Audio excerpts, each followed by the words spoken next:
Bonjour Anne Massé. Bonjour. Vous êtes déléguée générale du think tank européen Confrontation Europe et vous vous êtes intéressée dans vos derniers travaux à la thématique de l'emploi des jeunes en Europe, question importante s'il en est. Alors déjà, quel est l'état des lieux que vous dressez sur la situation aujourd'hui ? Plus d'un jeune sur deux est au chômage aujourd'hui en Europe, soit plus du double du taux de chômage moyen.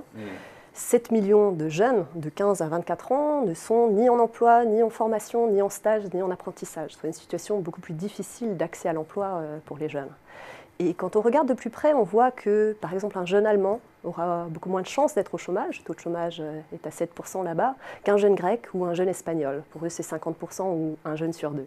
Donc des situations extrêmement disparates. Disparates et qui tiennent peut-être aussi à la qualité des systèmes d'apprentissage et de formation.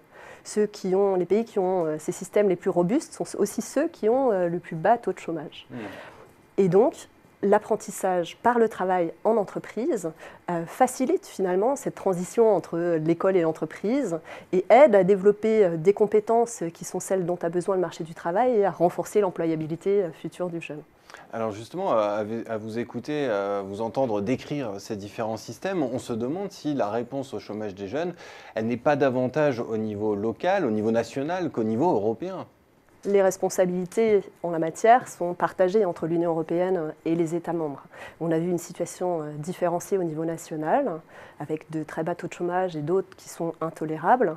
La responsabilité première incombe, vous avez bien raison, d'abord aux États membres. Donc ils ne peuvent pas en rejeter la responsabilité sur l'Europe, qui d'ailleurs ne peut pas imposer de réformes aux États membres. En revanche, elle joue un rôle remarquable de suggestion, de catalyseur, de financeur aussi pour la mise en œuvre des politiques au niveau national.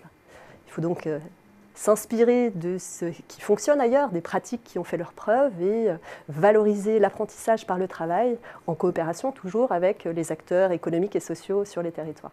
Est-ce qu'une partie de la réponse à ce fléau du chômage des jeunes au niveau européen ne se situe pas dans toutes les politiques qui pourraient favoriser la mobilité intra-européenne ? On sait que la mobilité, c'est une condition pour une croissance forte dans les autres grandes zones économiques. L'expérience dans un pays étranger est un atout clé pour l'insertion professionnelle. Cela dit, il y a un certain nombre d'obstacles qui demeurent, la connaissance des langues étrangères, le logement abordable, la reconnaissance des qualifications professionnelles ou même des réglementations différenciées dans l'ensemble des États membres. Mais si on veut que l'Europe soit vraiment perçue comme une opportunité plus concrète, plus opérationnelle, encore faudrait-il qu'elle bénéficie à tous et pas simplement aux mieux connectés. Alors toutefois, l'Europe n'est pas restée inactive face à ce problème du chômage des jeunes. 6 milliards ont été débloqués en 2013. Le plan prévoit notamment une garantie pour la jeunesse ou encore un programme d'échange pour les apprentis. On ne voit pas tellement les résultats encore aujourd'hui. Qu'est-ce que ça veut dire ? Ça veut dire qu'il faut aller plus loin ?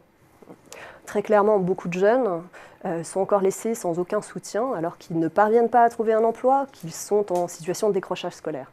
Alors, que fait l'Union européenne ?